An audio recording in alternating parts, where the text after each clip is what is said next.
Hi, I'm Shelley Maurer, And I'm Cher Emmerich. Welcome to Life Lessons from Pickleball. where we engage with pickleball players from around the world about life on and off the court. Thanks for joining us. Welcome, everyone. We are so glad you've joined us. And for those of you who are watching on Facebook, we just want you to know that Shelley's neck brace is not because of a pickleball injury. She had a very serious hiking in the mountains in Switzerland fall, but she is recovering really well. And Shelley, as we say each time, we're so glad you're here. Thanks, me too. And we're really glad to have as our guest today Dr. John Gallucci Jr., better known as Dr. JAG. John, you are president and CEO of JAG Physical Therapy. You're leading more than 170 clinics across the Northeast and helping athletes, especially pickleball players, stay on the court.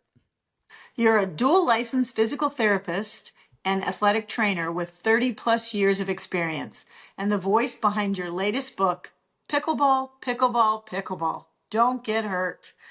Packed with injury prevention tips, warm ups, and real stories from the court. And you're also a genuine fan of the game.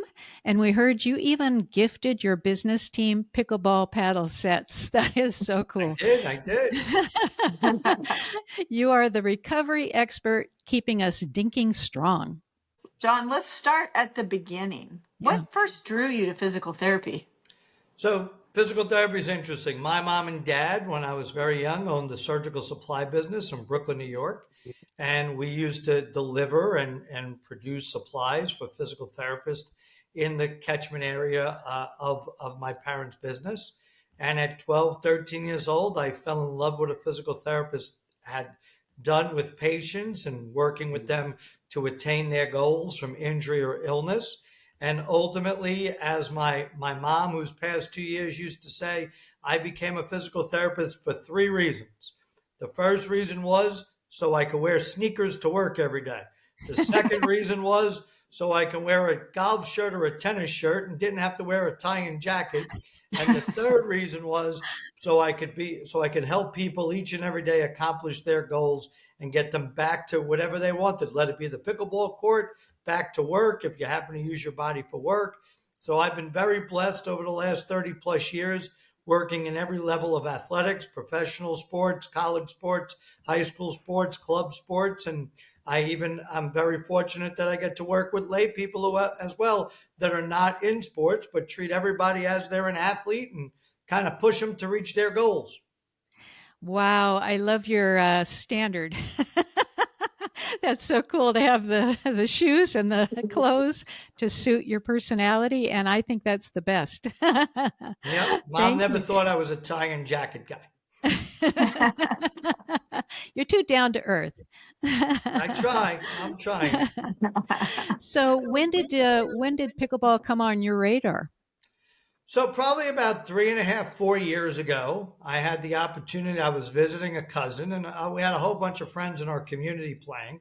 But I was visiting my cousin, and I had some time, and I said, "Hey, you play pickleball? Teach me a little bit about the game." And it's got to be 4 years now that I consistently play every Thursday night. I'm fortunate enough to belong to a small club here in New Jersey, and I'm having a great time. And then in Florida, when I visit my cousin, we play down there. My wife is now playing as well. She's playing for about 2 years. We're in a couples program on Thursdays. We have a great time, and we're enjoying it. We're enjoying it not just for the fitness, but for the socialization, for the engagement. We were both racket sports players before. She was a tennis player. I was a racquetball squash player. And I was also, I'm a big ping pong fan. So I think pickleball just happened to be the next thing. And it's amazing. I mean, every generation is playing it now. There's so much opportunity for exercise, engagement, socialization. I think it's really bringing people together to keep moving, which is very important every day, and staying healthy and having a psychosocial component of it as well. Yeah, for sure. And, because of all the things you just said, it's all our goals to just keep playing that game. So we don't want any injuries, right? We want to be able to keep showing up on the court. So could you kind of go over some of the most common injuries that you're seeing and what are some prevention tips we can do? Absolutely. So most people think that physical therapists are just there to treat injuries and illness. What they don't realize is we know how to prevent them. We know how to prevent them teaching people biomechanics, teaching people appropriate movement, teaching people how to strengthen, especially in a racket sport, their lower extremities, their legs, and their core, which is very important. So when we talk about the most common injuries we see are lower extremity injuries, ankles, hamstrings, knees, hips, calves, Achilles. Those are the most common ones we're seeing because most people think it's a smaller court. There's no movement in a diagonal motion, a pivot motion, a rotational motion, and people aren't prepared for the rigors of the sport. So I try to teach people each and every day. That's why I came up with my book, because I can only reach so many people in my office and reach so many people in the catchment area we touch. But this is my third prevention book. The first two, one was on soccer, one was on baseball and softball. And I said, all these people are coming to the office. Why do they want to be on my table when they could be on the court? So I had to come up with something simple, easy to read, very layperson oriented. It's not a big medical book. It's a very laid back, easy read book, trying to keep you on the court and off of my tables and my colleagues' tables. And it's simple things. It's simple things like prepare for the activity. Do you know how many people just get out of the car from their office? They sit all day in their office. They drive 20 minutes, 30 minutes. Then they get out of the car and they just start playing. No warm up, no stretching, no hydration, drinking coffee all day, which is dehydrating. Then, of course, we know a few of our adult friends like to have adult beverages while they're participating. Most people don't understand adult beverages are dehydrating as well. So we talk about a lot of different ways to prevent injuries in the book. A large portion it is being prepared for the sport, being hydrated, make sure you have appropriate nutrition, and most important, how to prevent certain injuries like your lower extremity injuries. Most people don't realize that simple warm up and flexibility stops those muscle strains. Appropriate hydration and eating habits and sleep habits decrease strains. So it's really teaching everything we know. We all learned this in fourth grade and fifth grade in our physical education classes, but we may have forgotten it. Now it's just bringing it back and enjoying the games and the rigor of the game. So, what would a 5-minute warm up before a game be enough? I love that question. That's an awesome question. Thank you. You're about to participate, and most of us are playing pickleball anywhere between an hour to 2 hours when we participate. We Yes. definitely have those that are excessive, playing 3, 4 hours, where you see most of your injuries because of fatigue factors. But ultimately, I tell everybody it's not about the minutes. It's about, is your body warmed up? And the easiest way is, did you break a sweat?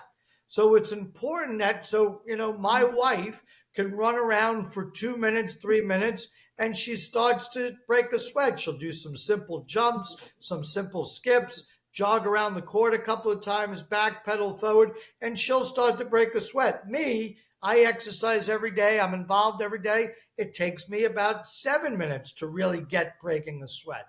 So I tell people it's not about the time. It's about really warming up the body and the entire body. And then flexibility, it's important before participation, some ballistic stretching, sort of like the movement of the game, rotation, back pedal, high legs. It's not so much static stretching before you participate, but then after you participate, it's good to cool down and do some static stretching afterwards. That's something I never do. I never do that. Do you, Shelley? I did in the very beginning. We have a wonderful person here in Kirkland that taught a lot of our friends how to play pickleball, and Madeline had a warm up in the very beginning, but I've let it go. And no, I don't, which is bad. So in your book, do you lay out a warm up for us? We've got a whole warm up in the book ready to go. Okay. We got people ready to go. But the most important thing is, listen, time. So if we're going to participate in any game, but we're talking about pickleball, it's all about dedicating to the time to prepare to participate and to cool down after participation and get that flexibility. You can't believe how many injuries in all sports are decreased because of appropriate warm up, appropriate nutrition, appropriate sleep, and appropriate hydration. If we all followed those, and they're all in the book, and we look at those simple steps of what to do, a perfect example. We all go to work, we're all working, we're all adults. How many of us really put in the focus to have at least 6 to 8 ounces of fluid, non-caffeinated fluid into our body? That's just normal everyday human life. Hydration helps lubricate joints, helps our organs function correctly. How many people out there really take a focus to say, oh, I got to have my 6 to 8 glasses of 6 to 8 ounces of water a day? Now put the participation. You're playing an hour. If we know that research shows us at high school, collegiate, professional sports that every 15 to 20 minutes of participation, you need another 6 to 8 ounces of fluid in your body, that simple component is going to decrease the simplicity of muscle strains. And we all learn this again in grade school. We all know how much percentage of our body is made up of water and how our body functions based on hydration. So why don't we focus on those simple factors and stay on the court as opposed to me and my colleagues' physical therapy tables? So say that again. I'm sorry, Shelley. I just want you to say that again, if you would. How much water per minutes of play? So usually recommendation on research is if you're playing 20 minutes and you're sweating and participating in a good rigor, you should have 6 to 8 ounces of fluid. Again, I'm not picking the fluid, but let's face it, adult beverage alcohol, no good. Caffeine, no good because it dehydrates you. So it's important. Sports drinks, I prefer low sugar sports drinks or no sugar sports drinks. And listen, we're very fortunate. The earth and God has given us water. Why not consume the easy thing? Get some water in you. Yeah. So And I have a wife who hates drinking water, but now she's learned different things. She has like one of these nutritional packs that have potassium in it. She likes the flavor. She just doesn't like drinking plain water. Sometimes she'll do lemon water or orange or some sort of slice. She loves watermelon water. We have to hydrate. It's the most important thing, especially in the participation of sports. Wow, I'm really failing because I just heard you say, when I play an hour and a half to 2 hours of pickleball, I need to drink 4 to 6 more 8 ounce glasses of water I on said top six. of the Depends six to on the eight I rigors. don't already drink. Oh Yeah. no. Well, think about it. I mean, again, if we took the average human being, they wake up in the morning, the first thing they digest is caffeinated something. So you lose 1 to 2 pounds of water weight with sleep if you're getting appropriate sleep. So you're already dehydrated from sleep. And then the first thing we do is throw caffeine in, which increases your heart rate, makes your body work a little quicker, which everybody loves. Oh, I feel like it gives me a pep, but it's also dehydrating. So I tell everybody, there's nothing wrong with having a cup of coffee, but it's important to have a glass of water when you wake up as well. Nice. Okay. Nice. So how does one know after what I do the pre-game warm-ups, but what I haven't been doing is the after game cool downs. So, but how does one know the difference between normal, possible some soreness after a match and what is really the warning sign of injury? Well, first of all, another awesome question. As a Thank you. physical therapist and athletic trainer, I tell everybody, if you're having muscle soreness and you would have graded 0 out of 10, 10 being horrible pain, I got to run to the hospital, 0 being no pain. If you see your pain scale between a 2 or 3, it's okay to participate as long as when you warm up and you participate, it decreases a little bit. That's okay. But I also tell everybody, if you have pain of a 4-5, it's important to see a certified athletic trainer, a physical therapist, just to see what's going on biomechanically, movement wise. And it's important, if it's above a 5, you need to see a certified athletic trainer, a physical therapist, or a physician, just to make sure that your rigors of the sport aren't going to cause more of a problem. And you'd be surprised how many men and women were playing with what we call tendonitis or tenosynovitis in their Achilles, and they were playing for 2 to 3 weeks, and they were fighting through that 5, 6 out of 10 pain, and then all of a sudden they popped their Achilles, and now you got to hang out with me. First, you got to go for surgery, and then you got to hang out with me for close to 5 months to get you back on the court and playing. So if you would have just in the beginning stepped back a little bit, got some rest, got some treatment, you probably would have never, ever popped your Achilles. But people think they could play through the pain. It's important to understand the grading of the pain. Wow. That's really important. And we have a number of friends who would be wise to have heeded that advice. And they've actually helped us think about it, because so one of the injuries that has happened while we're playing is running backwards instead of angled run, so that you're not falling backwards. But are there certain pickleball injuries that you've noticed that are very different from you address so many different sports, athletes with different sports? Are there certain pickleball injuries that are unique to the game, or they're common in most sports? So again, sports overlap, and I've had the fortunate opportunity to work in the NHL, the NBA, Major League Soccer, and I've worked with athletes from every pro league you could possibly imagine, including international leagues. So I've been very fortunate in my career, which is why I try to give back and keep people engaged and involved. I would say you see very similar crossover to most racket sports: paddle, pickle, tennis, racquetball, squash. Of course, we see a less incident with ping pong.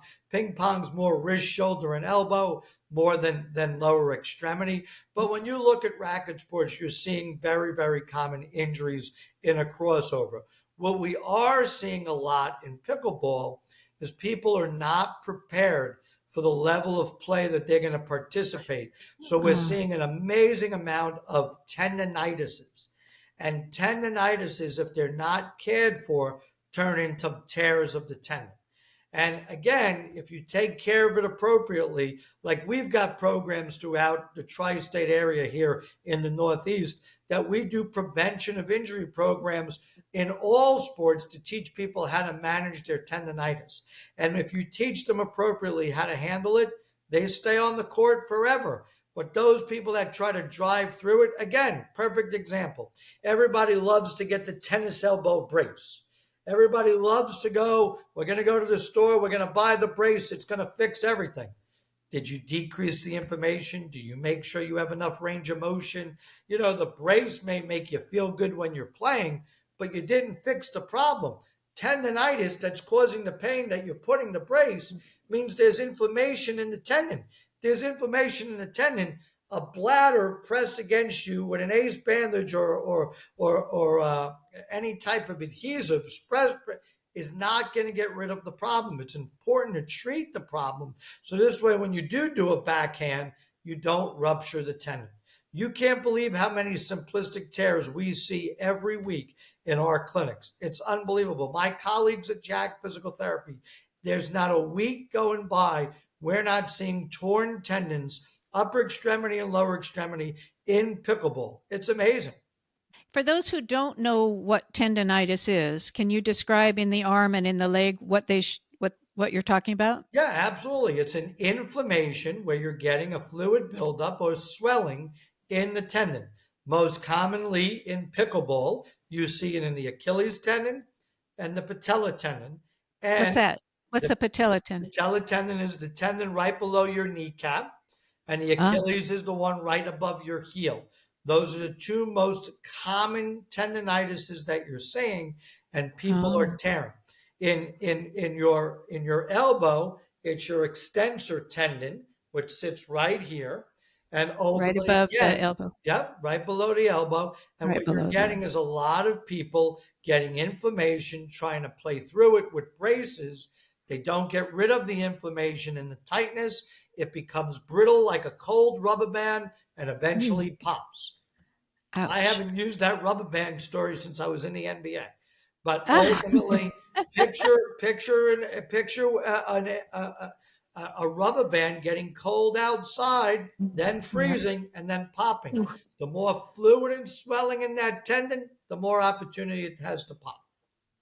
Oh, okay. Oof.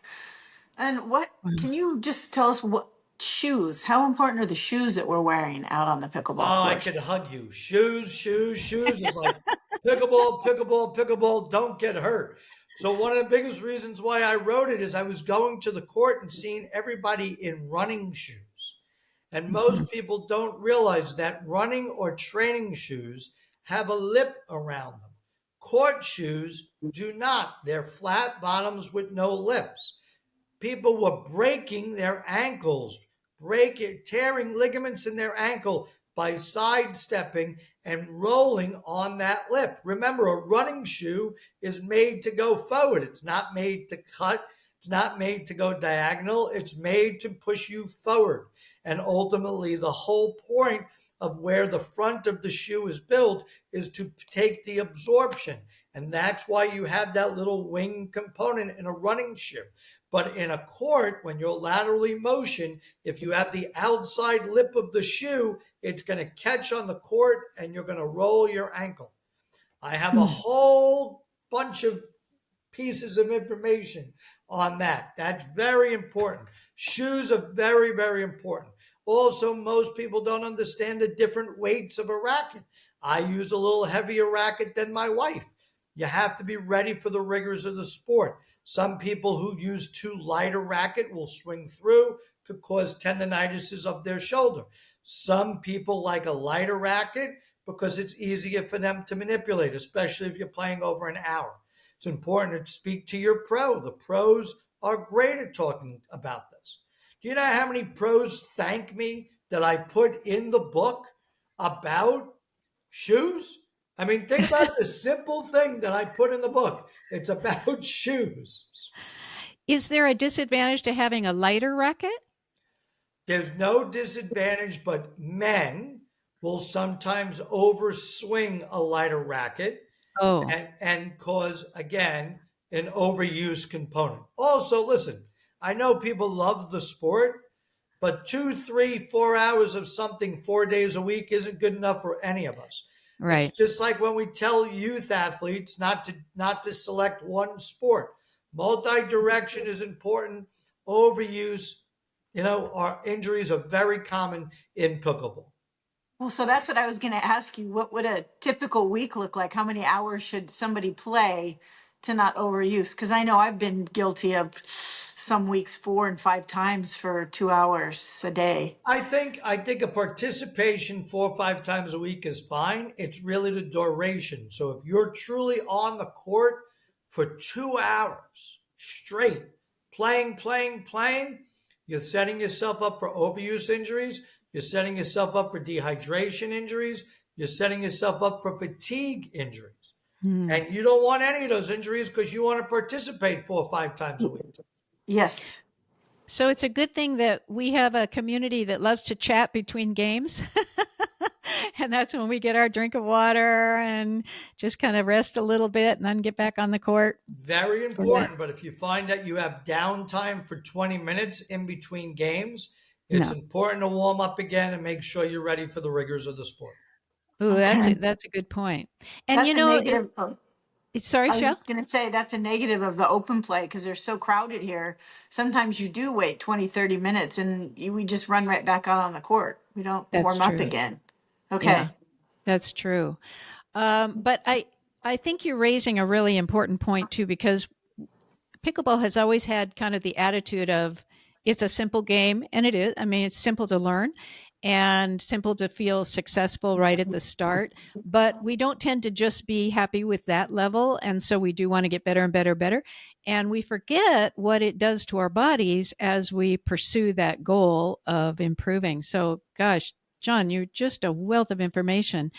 So, in all of your experiences as a preventer of injuries and as an author, and then being on the court, what are some life lessons you've learned, either in your life that you find yourself, life lessons that you find yourself using on the court, or lessons that, whoa, that is a good life lesson that I just learned on the court. I'm going to use it in my life. Do you have some to share? I think that's great. So one of the most important things that I tell everybody is movement is the most important part of life. And the Ooh. more you move, the healthier you are. And I think pickleball has opened up the door for many people to engage psychosocially, integrate fitness, integrate movement. So I think it's all very positive. It gets an aerobic factor, all very positive things. That's a huge life lesson. You know, my grandfather used to say tennis and golf are life sports.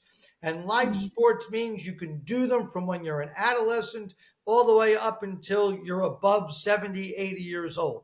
And my grandfather used to say, always learn a life sport. Pickleball has become a life sport. Everybody can engage in it, and everybody is engaging in it. And I think it's very, very important. And I think when you look at racquetball, you look at tennis, tennis has a sunset over time based on the size of the court. I think pickleball has identified the smaller realm, which could keep people engaged for years to come.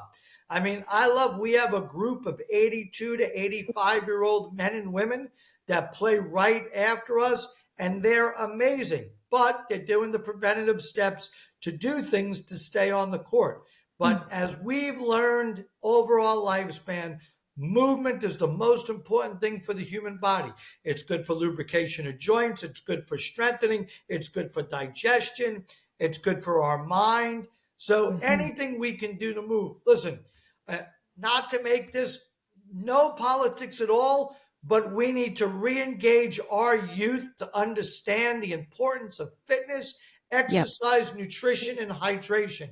Any way we do that, it needs to get back into our grammar schools. It needs to start from pre-K, kindergarten, grammar school, high school. It needs to be a requirement that everybody learns nutrition, hydration, the importance of movement, the importance of exercise for the sustainability of our health. It decreases disease. And again, I think pickleball has been amazing to now fight type 2 diabetes, obesity at all levels. And it's so easy to pick up. And one thing we missed, it's so cost effective and reasonable to play. Yes. I mean, Yes. you know, you could play anywhere. There's courts popping up everywhere. They're reasonable to get on. A pickleball paddle, you can find inexpensive. And if you can't, call me. I'll send you JAG paddles as soon as possible. You'll get a JAG physical therapy paddle, and you'll have your own paddle for free. So you got to get on the court, and you got to move. So, I mean, that was just fantastic. And I am 100% behind you on that. We've just lost that need for kids to be out and about and running and exercising. And yeah, I love that message. And now pickleball is worldwide, and we are keenly aware of how it is really changing the world. And people from all, is your book, Pickleball, Pickleball, Pickleball, Don't Get Hurt, is it in multiple languages yet? It is not. My soccer book is in multiple languages, but Okay. most publishers want to get it out first in English here in the United States, and then they see the pickup. Now, because we've had the history of my soccer book's actually in Spanish and Chinese. So we're very fortunate that it's in 3 different languages. And our goal with pickleball is to try to get it in multiple languages. But right now, it's only available in English. It's available on Amazon.com. And the funny part is, why is it pickleball, pickleball, pickleball, don't get hurt? Is I was shooting a radio commercial, and the guy videotaping me, we did about 12 commercials for JAG Physical Therapy. And he goes, you know, you did nothing on pickleball. And I said, you mean pickleball, pickleball, pickleball? And all of a sudden, that became the name of the book.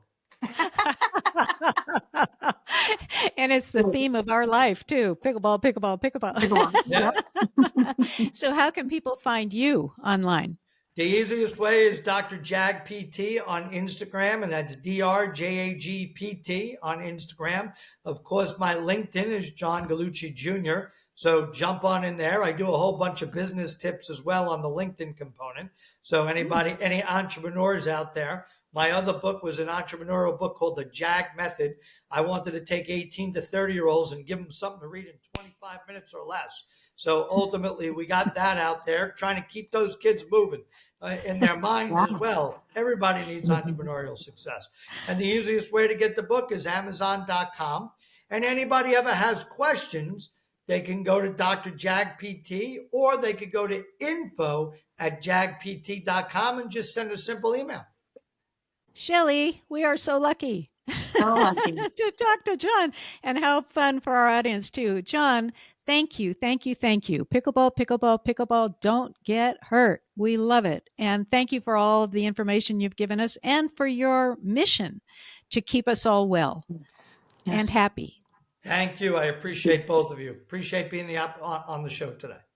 Thank you. Thank you. And thank you all. Thank you all for tuning in, and for all of the subscribers, and for all the likes and shares. You definitely want to share this with anybody who is active in any way. It doesn't even have to be a sport for this book to be an important addition to the information that we use in life. So thank you all so much, and we look forward to a new conversation next week. Bye-bye. Bye-bye. If you love our podcast, we'd be so grateful if you'd take a few seconds to follow or subscribe to Life Lessons from Pickleball. This ensures you'll never miss an episode and helps us continue these wonderful conversations. On Apple Podcasts, Spotify, or wherever you listen, go to the show page and tap the follow button in the top right corner. And on YouTube, click the subscribe button under any of the episodes. Thanks so much. Hope to see you on the court.